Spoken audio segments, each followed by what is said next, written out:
बिस्मिल्लाहिर्रहमानिर्रहीम। अस्सलाम वालेकुम नाज़रीन, उम्मीद है आप सभी लोग खैरियत से होंगे। मैं हर्बलिस्ट मोहम्मद अमाद और आप देख रहे हैं हेल्थ ड्रीम वाली यूट्यूब चैनल। जो कि टॉपिक था काला नमक, तो काला नमक के हवाला से बात करूँगा। क्या काला नमक के इस्तेमाल से जो है हम कब्ज़ का इलाज कर सकते हैं या नहीं कर सकते, और 15 मिनट के अंदर जो है कैसे कब्ज़ से छुटकारा हासिल किया जा सकता है काले नमक के इस्तेमाल से।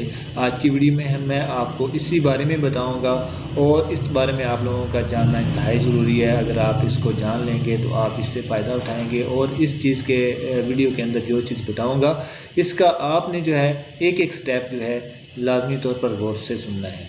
इसमें जो अज़ा हैं बआसानी मुयसर आने वाले अज़ा हैं आपको बता देता हूँ, नोट फरमा लें। इसमें आपको चाहिए काला नमक 2 ग्राम, और साथ आपको चाहिए सेंधा नमक 2 ग्राम, और साथ आपको चाहिए हाफ़ लेमन लेना है आपने, उसका रस आपने निचोड़ लेना है, और इसके साथ आपको चाहिए नीम गर्म पानी 1 गिलास।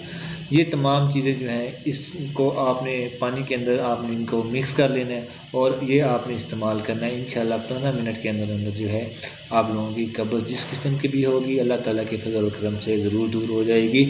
और आज की इस वीडियो को ज़रूर लाइक करें, चैनल को ज़रूर सब्सक्राइब करें। नेक्स्ट वीडियो में आपसे मुलाकात होगी इंशाल्लाह। अल्लाह हाफिज़।